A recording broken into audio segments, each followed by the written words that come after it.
그래서 여기 100회 같이 보시면은요, 1번 재무제표를 통해 제공되는 정보에 대한 설명으로 틀린 것이죠. 정답은 1번입니다. 왜 1번이냐면 저기에다가 밑줄 치세요. 추정치. 우리가 추정치도 포함이 돼요. 이 추정치의 가장 대표적인 게 이거예요. 대손충당금하고 감가상각노계. 왜냐면 대손이라는 게 돈 못 받을 거잖아요. 근데 얼마 못 받을지 알아요, 몰라요? 모르죠. 그 다음에 감가상각노계액은 가격이 떨어지는 거잖아요. 근데 솔직히 가격이 얼마 떨어졌는지 아세요, 모르세요? 모르죠. 근데 어느 정도 떨어졌을 거다라고 예측하는 거잖아요. 네, 그래서 인정됩니다.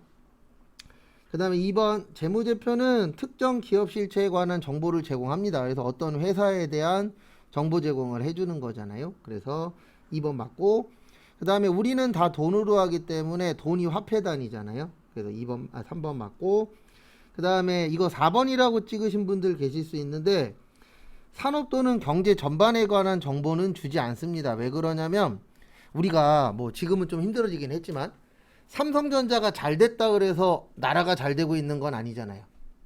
맞죠? 그래서 어떤 회사에 대한 자료를 보여주는 거지, 이걸 보고 나서 아, 이 회사가 잘 되니까 국가가 잘 될 거야. 이거는 맞아요? 틀려요? 틀려요. 그래서 정답은 1번이세요. 근데 이렇게 나오면 4번이라고 생각들 잘 하세요. 근데 4번 아닙니다. 왜냐면 그 회사만 잘 되는 거지 국가가 잘 되고 있는 건 아니잖아요. 나라 경제 전반에 대해서는 보여줄 수가 없으세요. 그 다음에 2번 요건 그냥 분개하시면 됩니다. 차변에 그 비품 700만 원을 뭘로 처리했대요? 소모품 B로 처리했대요. 그러면은 요렇게 됩니다. 비용은 어떻게 되죠? 늘어나죠. 그러면 이익은 어떻게 돼요? 줄어들어요. 그 다음에 이익이 줄어들면 회사 돈도 어떻게 돼요? 줄어들어요. 그리고 원래 비품 처리 안 했으니까 비품 늘어나요? 줄어들어요? 줄어들어요. 그래서 정답은 2번. 그러니까 이 문제 나오는데 이 문제 푸실 때 주의하셔야 되는 점은 하나밖에 없어요. 뭐 조심하셔야 되냐면 나올 때마다 분계가 바뀌어요. 물어보는 건 맨날 똑같아요. 과대가 되냐 과소가 되냐 요걸 물어보는 건 똑같은데 문제는 뭐냐면 나올 때마다 명칭이 바뀐다라는 거 그거 주의하시고요. 그 다음에 3번은 저기에다가 밑줄 치세요. 선입선출법. 선입선출법의 뜻, 먼저 들어온 게 먼저 나간다. 그래서 여기에서 확인하셔야 되는 건 총 몇 개 팔아야 되죠? 매출 2,500개 팔아야 돼요. 몇 개 팔아야 돼요? 2,500개. 그러면 먼저 들어온 게 먼저 나가니까 저게 먼저 다 팔릴 거예요. 1월 23일 거. 맞죠? 그러면 1월 23일에서 몇 개 남죠? 500개 남겠죠. 그래서 500개에 300원 하면 15만 원. 그 다음에 2,000개에 얼마요? 400원 하면은 얼마 남아요? 네, 80만 원 남아요. 죄송합니다. 공이 하나 빠졌네요. 그러면 15만 원에 80만 원 더해서 얼마예요? 네, 95만 원. 그래서 정답은 4번. 그 다음에 4번. 4번의 정답 몇 번이세요? 4번입니다. 왜냐면 우리 파는 거는 무슨 자산? 네, 재고자산이라 그랬죠. 판매 나오면 무슨 자산이요? 재고자산.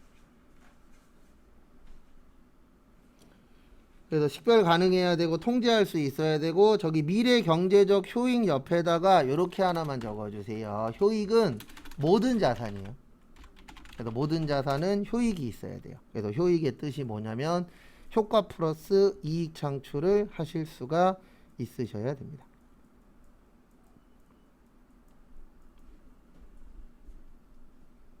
그 다음에 5번.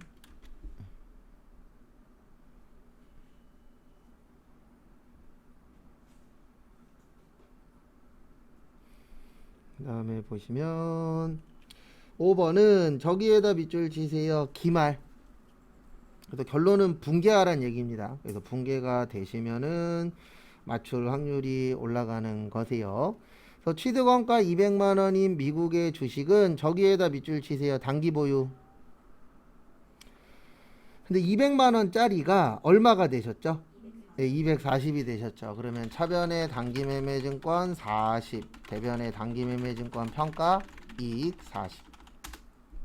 일단 이렇게 되고요. 그 다음에 180만 원짜리가 얼마가 됐죠? 예, 110만 원이 됐죠. 그 170만 원이 됐죠. 그러면 매도 가능 증권 평가 손실 10. 그 다음에 대변의 매도 가능 증권 10. 그래서 몇 번이요? 4번. 그래서 우리가 결산할 때 금액 맞추는 걸 평가라고 해요. 뭐라 그런다고요? 평가. 그 다음에 6번은 공식 기억 안 나면 못 맞춥니다. 저기에다가 밑줄 치세요. 무슨 법이요? 네, 연수학계법. 그래서 우리 그때 외워 썼었죠. 그리고 기억 안 났다 그러면 다시 외워 주시면 됩니다. 그래서 연수학계법 공식은 이렇게 되세요. 취득원가 마이너스 잔존가치, 그 다음에 곱하기 내용 연수의 어디 갔어? 왜 안 나와? 내용 연수의 합분의 잔여 내용 연수.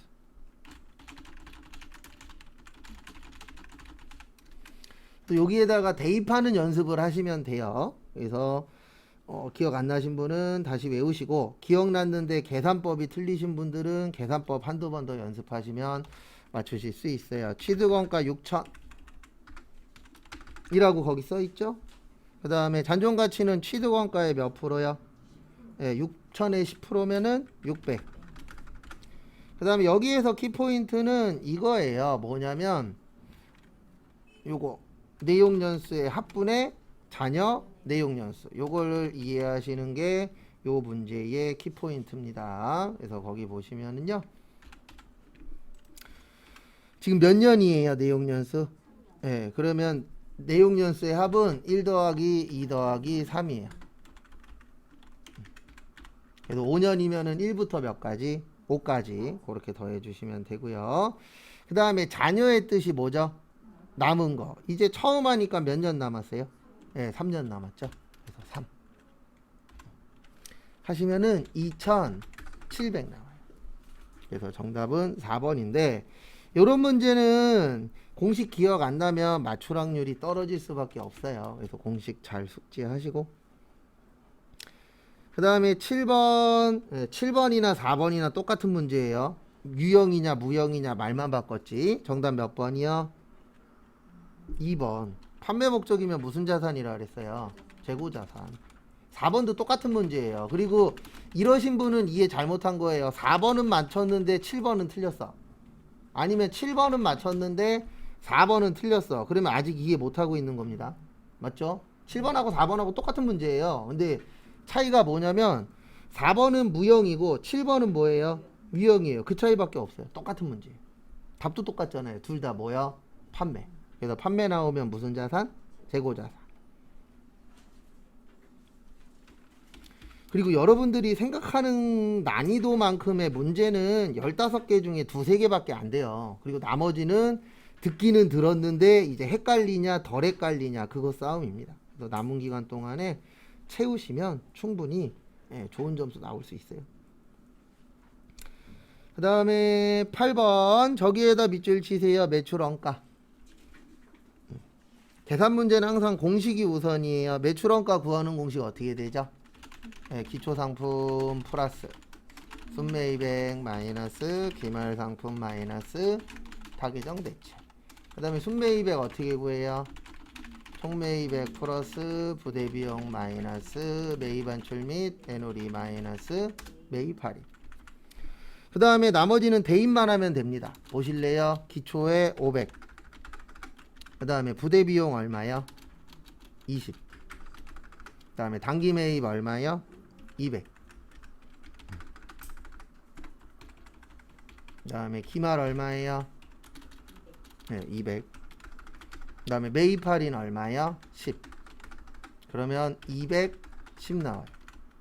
그러면 여기에다가 210 쓰시고 200은 더해요? 빼요? 빼요. 그러면 얼마 돼요? 510만원. 그래서 정답 몇 번이요? 3번.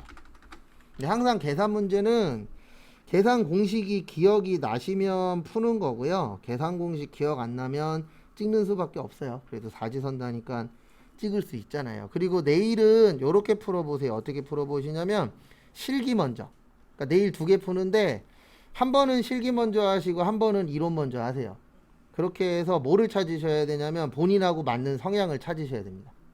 근데 이거는 사람마다 다르기 때문에 뭐 먼저 하세요 이렇게 설명은 못 드리고요. 시간 모자르면 무조건 뭐 먼저 하세요? 실기 먼저 하세요. 15개를 다 찍는 한이 있어도. 왜 그러냐면 이론은 못 풀었으면 찍을 수라도 있지만 실기는 찍기 자체가 불가능하잖아요. 그래서 시간이 나는 부족할 것 같아. 그러면은 그거에 맞춰서. 그 다음에 9번은 요거죠. 직접 배부, 단계 배부, 상호 배부. 그래서 직접은 보조, 부문, 상호 간의 용역 수수 관계가 뭐 할 때요? 중요하지 않을 때. 그 다음에 단계는 배부 순서를 정하고 직접 배부와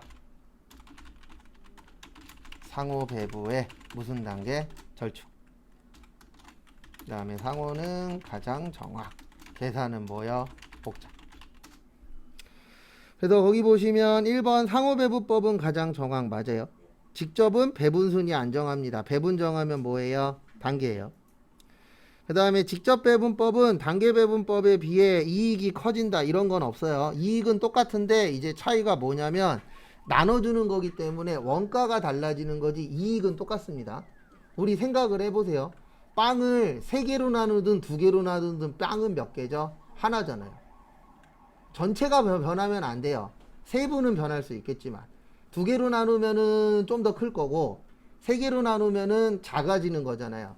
그래서 배부되는 금액이 달라지는 거지 결과값은 바뀌면 돼요? 안 돼요? 안 돼요. 그래서 정답은 3번입니다. 그 다음에 순서 계산 나오면 무슨 배부법? 단계 배부법. 그래서 정답은 3번. 그 다음에 10번은 요번 시험에 나올 확률은 거의 제로에 가까워요. 이거 100회죠. 여러분들 108회거든요. 근데 이 문제가 한 5년에 한 번 나와요. 그래서 제가 그때 외우면서 이 얘기한 적이 있어요. 제일 쓸모없다고. 외우긴 외웠는데. 왜냐면 한 3, 5년에 한 번 나오거든요. 우리 외울 때 이거 외운 적 있어요. 노무비, 제조경비. 그리고 2장짜리 있어요. 전월 선급액, 당월 지급액, 당월 미지급액. 근데 이번 시험에 나올 확률은 거의 제로에 가깝습니다. 100% 제로는 없으니까. 근데 왜 그러냐면 원래 잘 안 내요. 그래서 아마 오늘 보고 이 문제 보시는 분들 거의 없으실 거예요. 기출문제를 한 3, 40개 풀고 시험장 가지 않는 이상. 전월 선급액 얼마예요? 50만원. 당월 지급액 얼마예요? 20만원. 차변과 대변 어때야 된다? 그리고 얼마 부족해요? 네, 그래서 몇 번이요? 4번 끝. 딱 요 정도 수준으로 나옵니다. 근데 기억 잘 안 날 거예요. 왜냐면 오늘 썼죠. 앞으로 거의 못 봐요. 워낙 안 되는 문제 중에 하나인지라. 그래도 요런 거는 나 시험 보기 전에 나오는 게 제일 좋아요. 그러면 거의 나올 확률은 제로에 가까워서. 그 다음에 저기에다가 밑줄 좀 쳐주세요. 11번은 개별하고 종합인데 요거 관련돼서는 웬만하면 하나 이상은 나옵니다. 그래서 개별은 비싼 거 만드실 때, 종합은요, 네, 싼 거 만드실 때 쓰는 방법이에요. 그러니까 원가 계산을 하나씩 할 거냐, 한 번에 할 거냐. 그 다음에 다품종, 소량, 주문 생산. 그 다음에 소품종, 대량 생산. 그 다음에 작업, 제조, 그 다음에 작업, 원가표. 그 다음에 공정, 완성품, 환산량. 제조 간접비의 배부가 중요. 누가 중요해요? 기말 제공품. 그래서 거기 보시면 개별 원가 계산은 표준화된 제품을 연속적으로 대량하는 거 아니죠? 요거는 종합입니다. 그 다음에 2번 종합 원가 계산은 재료비와 노무비 여기까지는 맞는데 실제로 발생한 원가를 각 제품별로 대응시킨다. 요건 아니에요.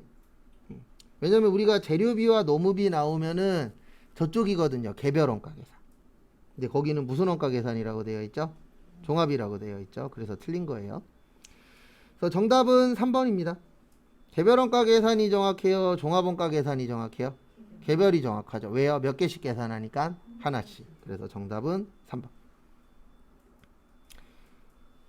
그 다음에 4번은 제조지 시설은 개별이라 그랬어요? 종합이라 그랬어요? 개별이라 그랬죠? 그리고 문제 풀다가 기억 안 나는 건 체크해놨다가 하나하나씩 더 기억을 해주셔야 됩니다. 그 다음에 12번은 기억나실지 모르겠는데 제가 이 얘기 많이 해요. 기준은 항상 어디다? 실제다. 그러면 몇 번 아니면 몇 번이에요? 2번 아니면 4번이에요. 그리고 거기에다가 밑줄 치세요. 저기 지문에 보시면 예정배부라고 있어요. 항상 모를 때 찍는 방법은 뭐냐면은요, 지문에 있는 거 놓고 찍으세요. 그래서 무슨 배부요? 예정배부. 그럼 몇 번 나와요? 네, 이렇게 푸는 거예요. 원래는 외워야 되는데 이거 안 외우고도 연결만 되면 맞출 수 있어요. 그래서 기준 나오면 항상 실제고, 지문에 무슨 배부라고 써 있어요? 예정배부. 그러면 예정배부예요. 근데 우리 시험에 나올 확률은 이것도 낮아요. 왜냐면 이것도 한 3, 5년에 한 번. 과거에 좀 냈었는데 과거에 많이 내시더니 요즘에는 좀 안 내시더라고요. 그 부분 참고해 주세요. 그 다음에 13번 영세율의 밑줄 치세요.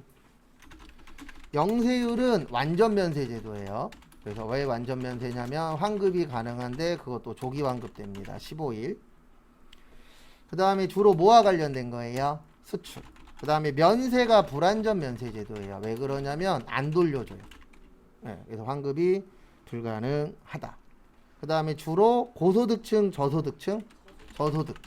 그래서 역진성 완화가 주된 목적입니다. 이 역진성이 뭐냐면 많이 버는 사람은 많이 내고 적게 버는 사람은 적게 내도록 되어 있어요. 뭐가요? 세금이. 근데 부가가치세는 많이 버나 적게 버나 내는 세금이 어떻다?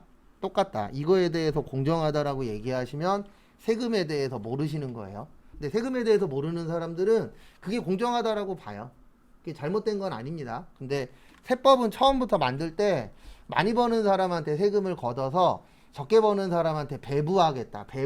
이게 목적이에요. 왜냐면 다 많이 벌면 좋겠지만 가능해요? 불가능해요? 불가능하죠. 그래서 정답은 1번. 부부는 누구라고요? 면세예요. 영세가 아니고. 그 다음에 소비지국 과세원칙 맞고요. 그 다음에 이중과세 방지 목적도 맞고, 우리 영세율 세금 계산서라고 있어요? 없어요? 있죠. 그래서 정답은 1번입니다.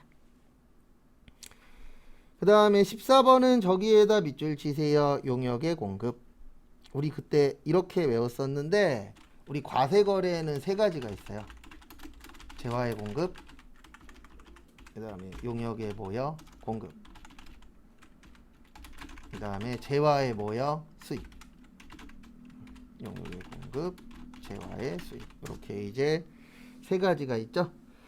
그래서 용역의 공급으로 과세하지 않는 거 정답 1번입니다. 왜 1번이냐면 우리 회사에서 월급 받죠. 월급 받을 때 근로 제공하면, 이거 저번에 지나가듯이 한번 적어드렸었는데 소득세 내요, 부가세 내요? 소득세 내요. 그래서 정답 1번이에요. 근로 제공하면 부가가치세 내는 건 아닙니다. 그래서 우리 월급 받을 때 부가세 얼마 이렇게 띄진 않잖아요. 그래서 정답은 1번. 그 다음에 이거랑 또 잘 나오는 게 요거 관련된 거 잘 나와요. 경조사비. 요것도 세금 떼어요? 안 떼요? 안 떼죠. 경조사비는 과세 대상 아닙니다. 이거 과세 대상 되면 어떻게 되는지 아세요? 결혼식에서 돈 받을 때마다 영수증 끊어줘야 돼요. 맞죠? 돌잔치 할 때도 영수증 끊어줘야 돼요. 근데 과세 대상 아니니까 안 끊어줘도 되잖아요.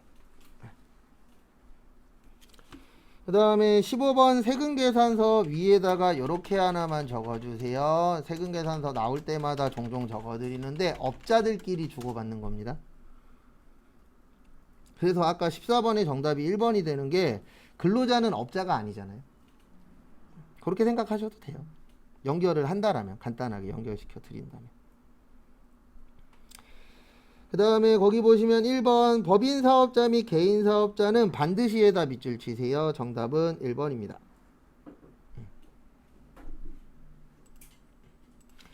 그 전자세금 계산서 의무 발행자라고 있어요. 그래서 의무 발행자라고 있는데 일단 우리는 올해 6월 달에 보니까 그래서 앞에 보시면 올해 6월까지는 1억이에요. 법인은 무조건 해야 되고 개인은 1억 원 1억이 아니지. 지금은 2억. 그래서 2억 원 이상이신 분. 공급가액이. 요거는 언제까지냐면 저기 23년 6월까지. 그러니까 올해 6월까지는 2억이고요. 그 다음에 뭐 이러면 안 좋겠지만 다음에 전산세무 2급을 보시거나 아니면 뭐 요번에 떨어져서 8월 달에 시험 보실 때는 이게 공급가액이 1억으로 바뀌어요. 요 1억은 언제까지냐면 23년 7월부터 24년 6월까지. 요때 1억이고 그 다음에 저희하고 상관은 없겠지만 왜냐면 내년까지 시험 보시는 분이 거의 없을 거 아니에요. 네. 그래서 요때는 8천만 원은 24년 7월 이후부터는 결론적으로는 공급가액 8천만 원이 저거잖아요. 뭐냐면 저기 간이과세자. 간이과세자가 아닌 사람들은 다 뭘로 발행해라? 전자세금 계산서로 발행해라. 이렇게 바뀝니다. 그러니까 결론적으로는 국가 편한 쪽으로 유도하는 거예요.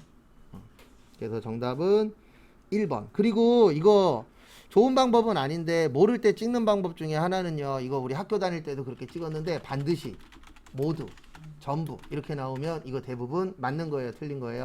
틀린 거예요.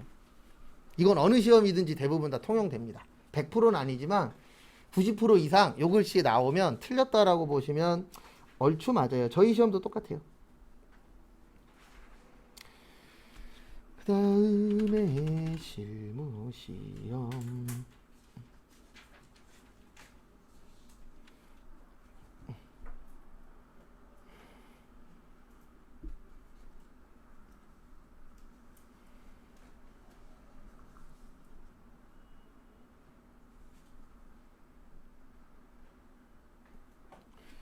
다음에 다음 거 보시면 실무 앞에 보세요. 그냥 쭉 설명드릴 거예요.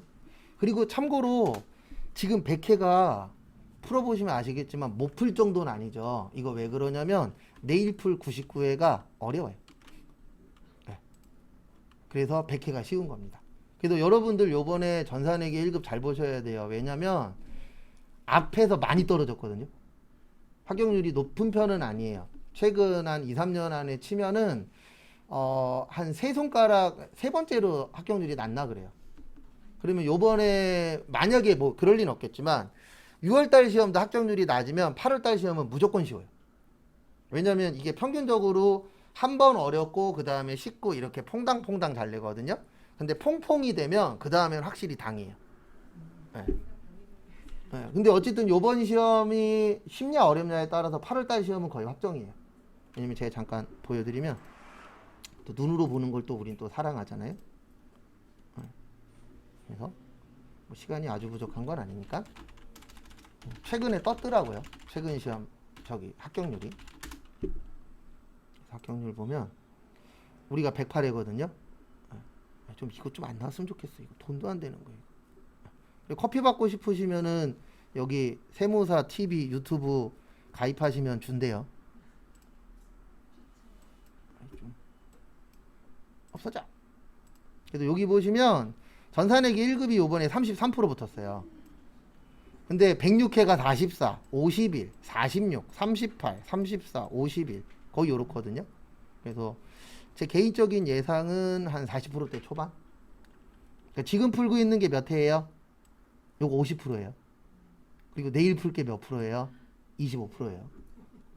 저희 시험이 원래 이래요. 한 번은 어렵게 내면 그 다음에 좀 쉽게 내는데 요번 시험은 어쨌든 반반이긴 한데 요번 시험에 따라서 8월달은 거의 100% 확정이에요. 그래서 요번 분들이 얼마나 붙느냐에 따라서 8월달은 좀 나눠질 것 같아요. 그래서 실기 1번은 여기 가서 하시면 되죠. 개정 과목 및 가셔서 274번. 그 다음에 여기 우측 가서 선수, 임대료, 일반, 그 다음에 무슨 적요요? 대체 적요. 기간 미경과 임대료 계산. 그래서 여기선 오타만 조심하시고.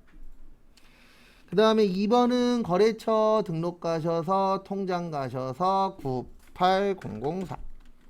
그 다음에 무슨 은행이요? 예, 신한은행. 그 다음에 어디 갔냐? 정기 적금. 그리고 계좌번호 칠 땐 꼭 마이너스 표시하셔야 돼요. 그 다음에 계좌개설은행은 신한은행. 그 다음에 무슨 동이요? 마곡점. 그 다음에 계좌개설일은 2021년 11월 10일. 끝. 되셨습니까? 네. 그 다음에 3번은 거래처별 초기 2월인데 문제 1번 푸실 때 요거는 꼭 기억하셔야 돼요. 거래처별 초기 2월 나오면 뭐 조심하시라? F2. 요거 꼭 기억하시고.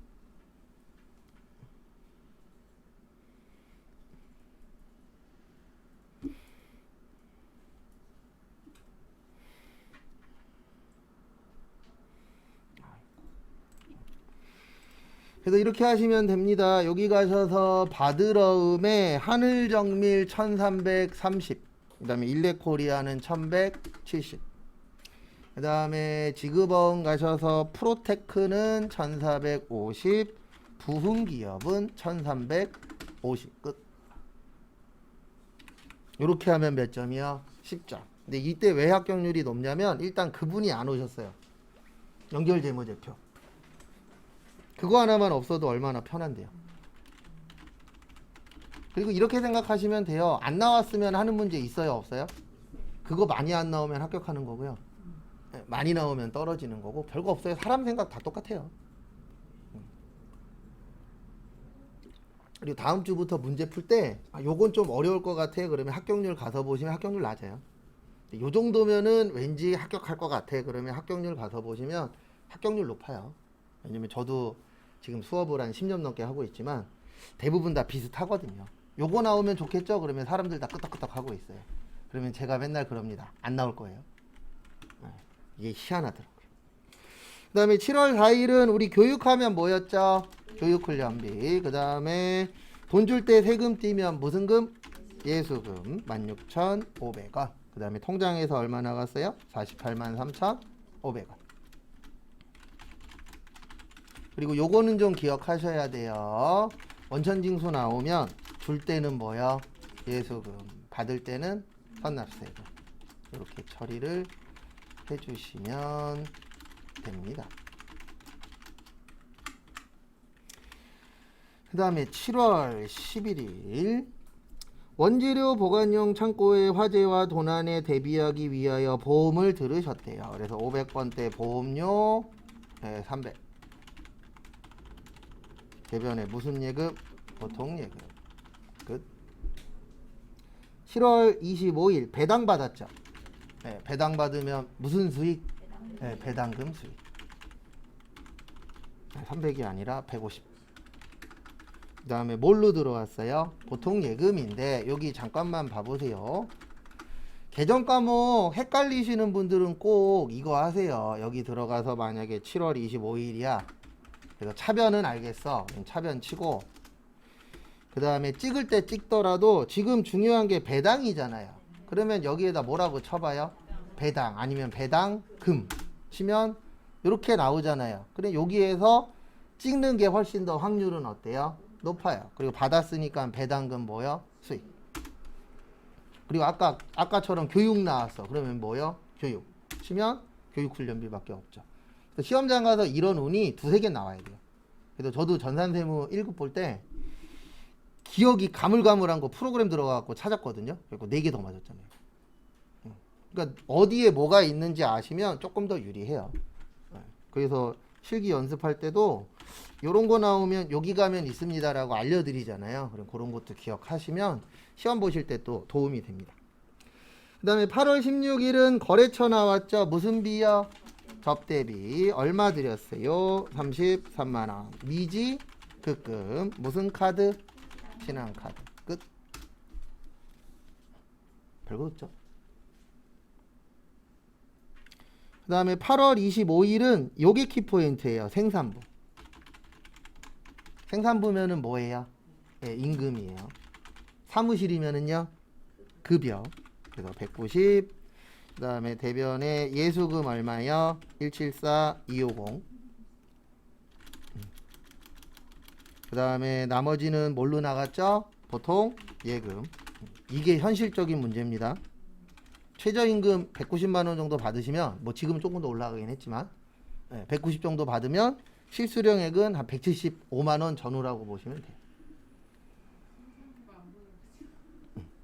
잘 보셔야 돼요. 항상. 예. 왜냐면 그거 하나 싸움이거든요. 생산부 봤으면 맞출 수 있죠. 그리고 다음번에 나왔을 때 그런 부분 주의하시면 돼요. 그리고 오늘 몇 개 맞았냐 중요치 않아요. 오늘 틀린 거 다음에 맞냐 안 맞냐가 중요한 거죠. 그래서 실수도 반복적으로 하시면 안 됩니다. 그 다음에 9월 17일 기부금 얼마요? 250. 그 다음에 보통예금 얼마요? 250. 이 정도 분계면은 나쁘지 않아요. 그래서 왜 합격률이 높은지 아시겠죠? 네. 그리고 저희 시험은 운이 좀 좋아야 돼요. 시험 문제 잘 만나면 편하게 합격합니다. 근데 이제 잘못 만나면 이제 골 아파서 그렇지. 그 다음에 9월 3일은 판매했죠? 판매했으니까 매출액 과세. 누구한테 팔았어요? 네, 해피역. 그리고 매출일 땐 어느 변 먼저? 대변 먼저. 그래서 제품 매출 600. 그 다음에 세금 얼마요? 60. 그 다음에 돈으로 330 받으셨대요. 그래서 현금 330. 그 다음에 외상으로 얼마 하셨대요? 네, 330 하셨대요. 그래서 외상 매출금 330 정리하시고.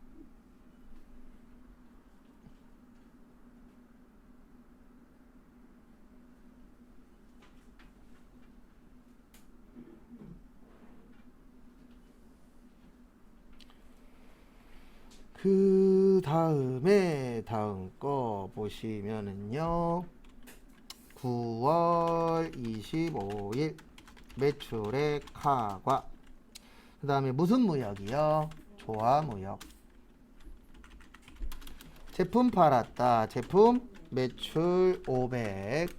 그 다음에 세금 얼마예요? 50. 그 다음에 돈 받았어요? 카드로 했어요?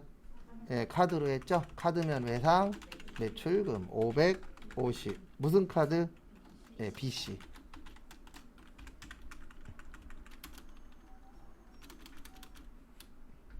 그리고 분계 같은 경우에 좀 헷갈리시는 분들은 이 연습을 많이 하세요. 답 보고 지문 보고.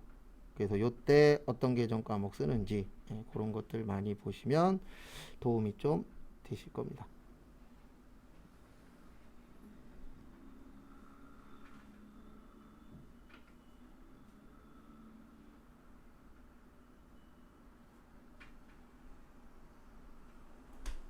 그다음에 다음 거 보시면은요.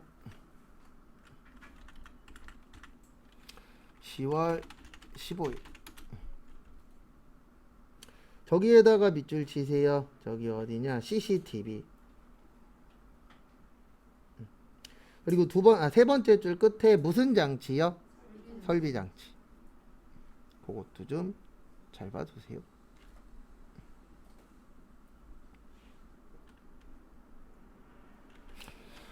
그래서 이렇게 하시면 됩니다. 매입의 과세, 에스콤, 역. 무슨 장치요? 네, 설비 장치. 거기에 설비 장치 있는데 딴 거 쓰시면 안 돼요. 간혹 가다가 저처럼 뒤에 거 안 읽고 딴 거 쓰시면 안 됩니다. 그 다음에 대변에 현금으로 얼마 줬죠? 50. 그 다음에 10회에 걸쳐 안 줬잖아요. 미지, 극금. 그래서 우리 10회에 걸쳐서 주는 걸 할부라고 하죠.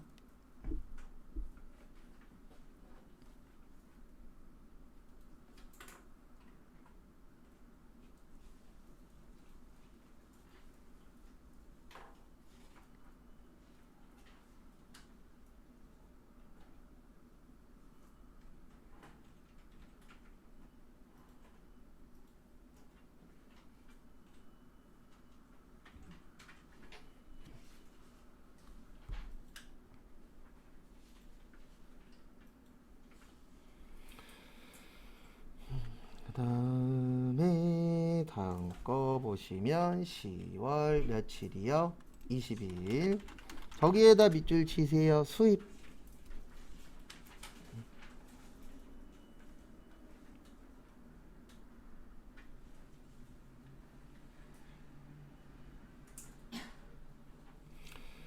그래서 우리 수입은 두 가지예요. 몇 가지요? 두 가지. 거래처는 세관. 뭐만 회계 처리? 부가세만 회계 처리.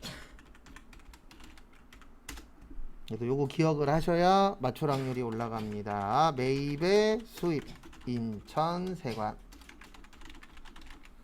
그 다음에 전자는 차변에 원재료 쓰시면 안 돼요. 부가세 대급금 100만원. 그리고 프로그램이 부가세만 줘요.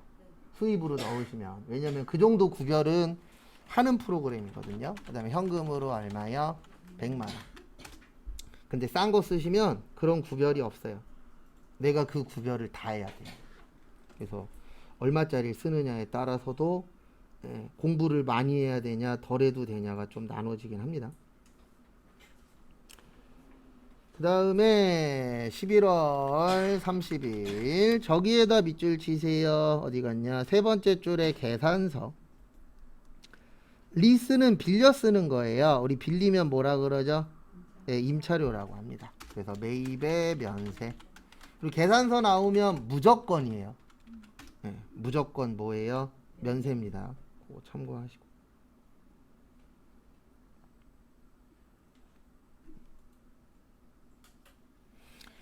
그 다음에 거래처는 주식회사 리스. 뭐 주는 안 써도 돼요.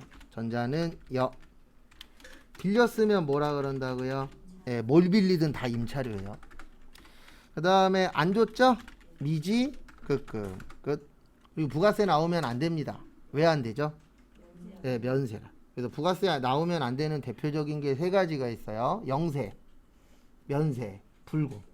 불공도 나오면 돼요? 안 돼요? 안 돼요. 참고하시고. 그 다음에 12월 12일 저기에다 밑줄 치세요. 수출.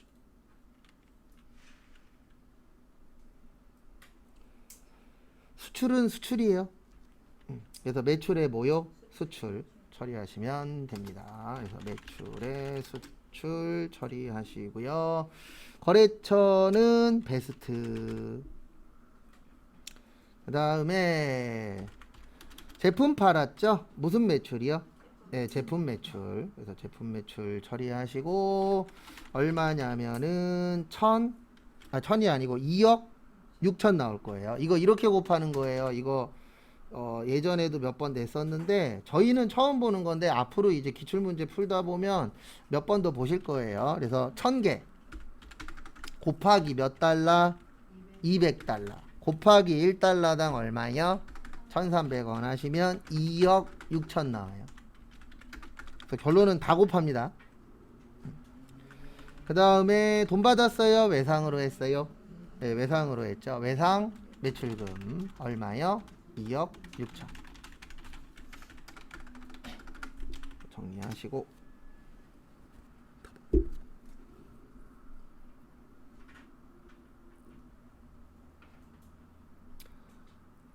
그 다음에 문제 4번은 항상 정해져 있어요. 문제 4번은 뭐라고요? 네, 수정이에요. 뭐예요? 수정. 그래서 수정 문제는 저기 뭐냐 분계가 늘면은 자동으로 해결이 될 거라고 했었죠. 그래서 앞에 보시면 1번은 저기에다가 밑줄 치세요. 영업부. 영업부 건데 어디 걸로 처리했대요? 네, 공장 걸로 처리했대요. 그래서 8월 19일 분계는 이렇게 됩니다. 매입의 카관, 마트. 요거는 고치는 것도 보여드릴게요. 뭐 그렇게 시간 오래 걸리는 건 아니니까. 그 다음에 얼마짜리라고요? 50만원. 그래서 800번대 소모품 B 50. 그 다음에 부가세 얼마예요? 5만원. 그 다음에 대변에 카드로 했죠? 미지급금 55만원인데 무슨 카드요? 삼성카드. 일단 적으세요. 결론은 분계 잘 하시면은 요 문제는 자동으로 해결이 돼요. 왜냐면 보시면 아시겠지만 그냥 분계 문제잖아요. 딴 거 없고. 그래서 결론은 이렇게 해결해 주시면 됩니다. 몇 월 며칠 가요? 8월 19일 가서 앞에 보세요. 그래서 여기에서 다 맞아요. 다 맞는데 여기 보시면 얘만 틀렸죠. 소모품비가 맞는데 5가 아니고 몇이에요? 8. 요것만 바꿔주시면 끝. 그리고 다른 것도 맞나 틀리나 봐야 돼요. 왜냐면 카드사가 딴 회사의 카드가 써 있을 수도 있고, 예, 왜냐면 이게 무조건 뭐 소모품비만 고쳐라 이게 아니고 분기의 전체적인 걸 다 확인을 하셔야 됩니다. 왜냐면 간혹 가다가 딴 걸로 장난칠 때도 있어요. 뭐 거래처가 잘못됐다거나 그럴 때도 있기 때문에 지금 문제 그렇게 고치는 거는 복잡하진 않아요. 그래서 그것만 고쳐주시면 되고, 그 다음에 11월 19일은 저기에다가 밑줄 치세요. 어디에다 밑줄 치시냐면은 저기 1,500만원은 어음. 그래서 결론은 11월 19일은 이렇게 하시면 됩니다. 어음으로 얼마 받았다? 1,500. 한성. 그 다음에 현금으로 얼마 받았다? 1,000만원. 그 다음에 대변의 외상 매출금 2,500. 여기도 어디요? 한성. 끝. 그래서 요것도 요렇게 고치시면 돼요. 여기 잠깐 보시면, 그리고 하나 설명드릴 게 있어서 11월 19일 가서 여기 차변에, 차변 아니고 대변의 외상 매출금이죠. 그 다음에 차변의 현금 얼마요? 1,000만원. 그 다음에 차변에 받을 무슨 공업이요? 한성공업인데 여기 잠깐 보세요. 이게 간혹 가다가 아까도 한번 에러 뜨셨는데 많지는 않은데 간혹 가다가 입력 순서 때문에 이게 꼬일 때가 있어요. 그럼 꼬이면 어떻게 되냐면 여기 번호가 달라요. 여기 보시면 제 거 지금 1번, 1번, 2번이죠. 그러면 프로그램이 어떻게 이해하냐면 요거 두 개는 하나야. 그리고 얘는 다른 거야. 이렇게 인식을 해요. 그래서 여기 보시면 차액 뜨는 거 보이세요? 예, 요럴 경우가 많지는 않은데 그 입력 순서 때문에 요게 뒤바뀔 때가 있어요. 그럴 때는 어떻게 하시냐면 여기 위에 보시면 무슨 수정이라고 있죠? 번호 수정 눌러서 요 번호만 맞춰주시면 돼요. 그러니까 분명히 나는 3개를 넣었는데 이게 일명 따로따로 인식을 할 때가 있어요. 그러면 대부분 요 번호 때문에 그러거든요. 그래서 여기 위에 번호 수정이라고 있어요? 없어요? 있어요. 그거 눌러서 맞춰주시면 됩니다. 근데 이거 만약에 그냥 복잡해서 삭제하고서 다시 해도 상관없어요. 예, 오히려 뭐 할 때 이거 잘 기억 안 나 그러면 그냥 날리고 다시 치세요. 예, 날짜에 그 붕괴만 있으면 맞아요. 그래서 저교를 지워버리면 틀린 거죠? 아니요, 적용은 상관없습니다. 그래요? 적용 채점 대상 아니에요. 제가 그랬잖아요. 적용은 무슨 대상 아니라고요? 채점 대상 아니에요. 그래서 저기에 뭐가 들어있든 신경 쓰실 필요 없어요. 그렇다고 해서 일부러 지우실 필요는 없습니다. 그냥 냅두면 돼요. 그 다음에 문제 5번은 결산, 1번은 수동, 2번도 수동, 3번도 수동. 그래서 올 수동이에요. 근데 결산은 일부러 이렇게 낸 거예요. 왜냐면 내신 분이 본인도 알거든요. 분계 너무 쉽다. 그러려면 일부를 떨어뜨려야 되잖아요. 그러면 떨어뜨릴 때 가장 쉬운 방법 중에 하나가 수동 3개 내는 거예요. 왜냐면 진짜 거짓말 안 하고 자동만 연습하고 가시는 분도 있거든요. 근데 이건 꼭 아셔야 됩니다. 하기 싫다 그래서 안 할 수는 없어요. 맞죠? 그래서 엄청나게 어려운 거는 못 풀겠지만 기본적인 것들은 연습을 해 놓으셔야 돼요.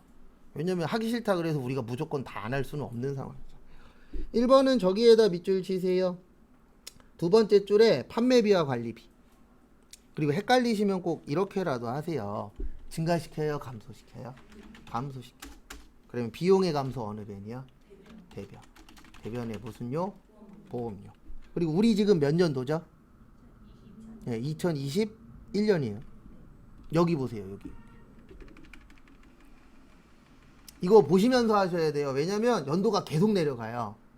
그래서 저희 아마 2019인가 2018년도까지 볼 건데 요게 연도 꼭 보면서 하세요. 그러면 지금 보시면 2020 몇 년도 거까지 줬죠? 2년도 거까지 줬죠. 그러면 내년 거 줬잖아요. 그래서 내년 거 뭐 했다? 먼저 줬다. 먼저 줬다. 무슨 비용? 현금 비용. 그리고 금액은 반이에요. 얼마예요? 300. 맞죠? 왜 300인지 이해하셔야 돼요. 600이 1년치예요. 그러면 반이면 얼마예요? 300이죠. 그래서 이렇게 하시면은 1번 끝. 그 다음에 2번은 저기에다가 밑줄 치세요. 현금 과부족. 그 다음에 많은 것에다가 밑줄 치세요. 현금 관련된 건 결산 시에 두 가지 쓴다 그랬어요. 자비가 아니면 뭐요? 잡손실. 그러면 지금은 이익일까요? 손해일까요? 왜 이익이에요? 많으니까. 뭐가 많아요? 헷갈리시면 이렇게 생각하시면 되잖아요. 돈 많으면 행복해요? 슬퍼요? 행복하잖아요. 슬프신 분 오십시오. 저 좀 주세요. 행복하죠? 그러면 이익이에요? 손해예요? 그래서 대변에 모닉, 자비. 그리고 헷갈리시면 지문 보고 하세요. 지문에 뭐라고 써 있어요? 현금 과부족. 그러면 현금 과부족이에요. 그리고 간혹 가다가 똑같은 문제인데 지문에 현금이라고 쓰여 있을 때 있어요. 뭐라고요? 현금. 그러면 답은 뭐예요? 현금이에요.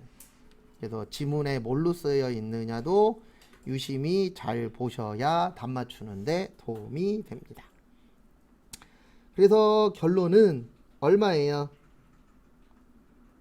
네, 3만 원이에요. 얼마예요? 3만 원. 정리하세요.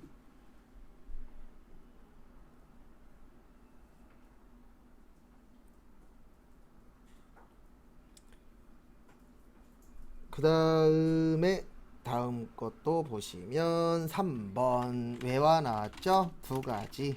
외환차익, 외환차손.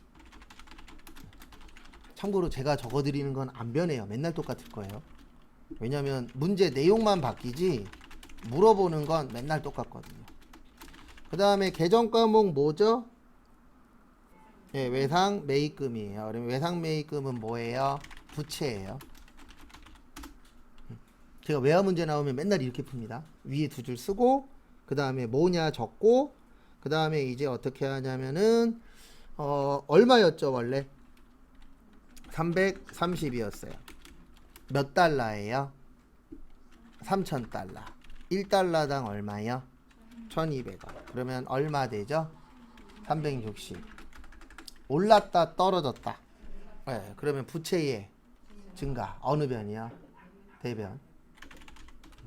그래서 증가 감소가 제일 잘 돼야 됩니다. 외상 매입금 얼마 올랐다? 30만 원. 거래처 쓰셔야 돼요. 로즈. 그 다음에 차변에 오르면 좋다 나쁘다? 나쁘다. 나쁘니까 뭐예요? 네, 외화 환산 손실. 얼마 손해봤다? 30만 원.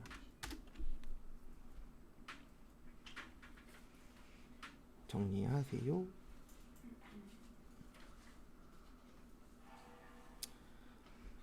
그 다음에 일반 존표 몇 월 며칠에다가 넣으시면 된다고요. 12월 31일. 그건 참고하시고. 그 다음에 문제 6번. 저기에다 밑줄 치세요. 조회. 그래서 문제 6번은 조회고 그 다음에 이렇게 물어보시는 분들이 계세요. 6번 먼저 해도 돼요? 먼저 해도 돼요. 4번 먼저 해도 돼요? 먼저 해도 돼요. 근데 5번 먼저 해도 돼요? 안 돼요. 문제 5번은 먼저 하시면 안 돼요. 왜냐면 결산은 몇 월부터 몇 월이죠? 1월부터 12월이잖아요. 그 12월 31일 날 하잖아요. 그래서 결산은 마지막에 하셔야 돼요. 그러니까 2번, 3번, 4번 한 다음에 결산을 하고 그 다음에 나머지 하셔도 돼요. 그러니까 문제 1번하고 문제 6번은 먼저 해도 상관없어요. 근데 뭐만 먼저 하면 안 된다고요? 문제 5번만 먼저 하시면 안 돼요. 왜냐면 그럴 일이 거의 없는데 한 시험 30번 보면 한 번 내지 두 번 정도가 문제 5번 먼저 하면은 답이 바뀌어요. 특히 수동은 괜찮은데 자동이 바뀌어요. 그래서 자동이 있을 경우에는 나중에 푸세요. 그래서 옛날에 이런 적이 한 번 있었어요. 어떤 적이 있었냐면은 어떤 분이 이의 신청을 한 거예요. 왜냐면 그때 문제가 대손 충당금 하는 거였거든요. 결산에. 근데 자기 틀렸다고. 왜 틀렸냐고. 그래서 거기 답지에 뭐라고 나왔냐면 누구누구 님이라고까지 아예 명시를 해버렸어요. 이름까지 써버렸더라고요. 제가 봤을 때는 전화해갖고 이래저래 좀 짜증나게 했나봐요. 협회 사람들을. 원래 이름 안 쓰잖아요. 사람들 많이 보는데. 누구누구 님은 결산을 먼저 하셔서 틀렸습니다. 결산 먼저 하면 안 돼요. 왜냐하면 12월 말일 날 하는 거잖아요. 그래서 앞에 게 바뀔 수 있어요. 그거는 참고하시고.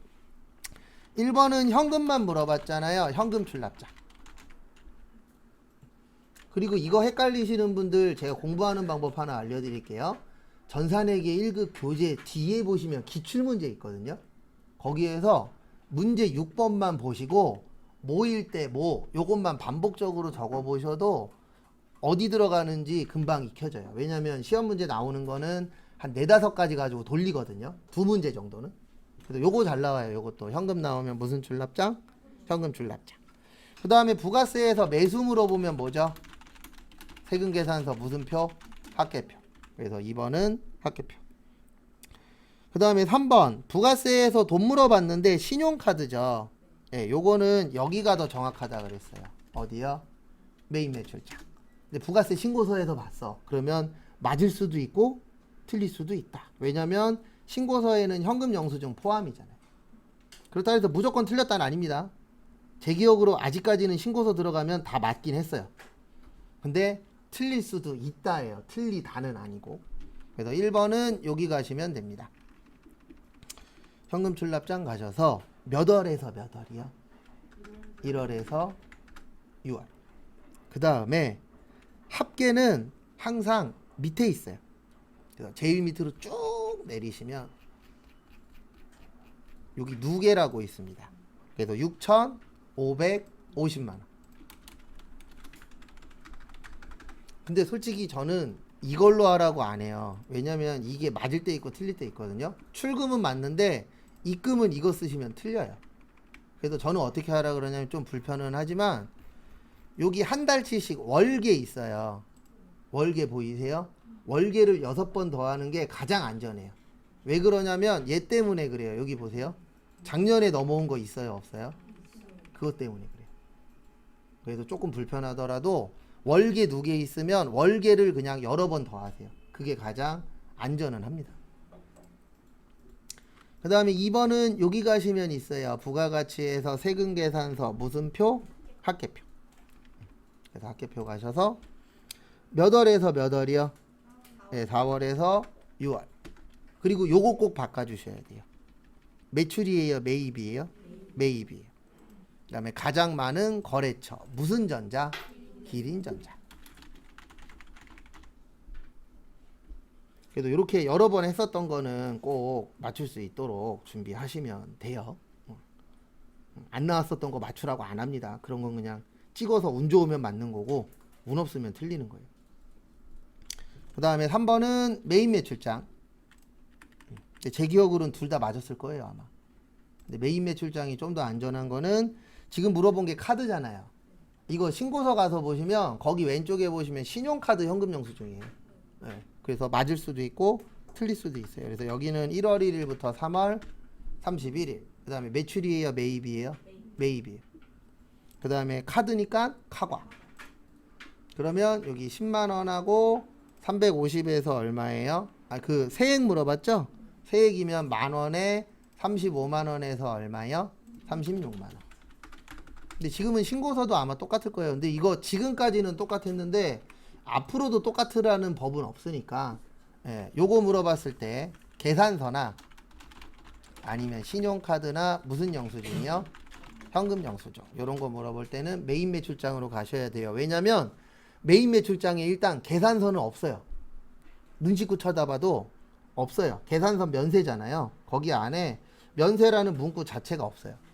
그래서 그거 하나 주의하시고 그 다음에 이제 두 번째로 주의하셔야 되는 거는 지금처럼 신용카드나 현금 영수증 나왔을 때 왜 신고서 가시면 안 된다고요? 신고서에는 그 두 개를 뭐 하고 있어요? 합치고 있잖아요. 그러면 오늘은 맞지만 내일은 뭐 할 수도 있어요? 틀릴 수도 있어요. 항상 그거 주의하시고 그 다음에 마무리 하십시오. 그리고 내일 제가 오늘 갈 때 여기에다가 99에 올려놓고 갈 거예요. 그래서 미리 오시는 분들은 가져가셔서 푸셔도 됩니다.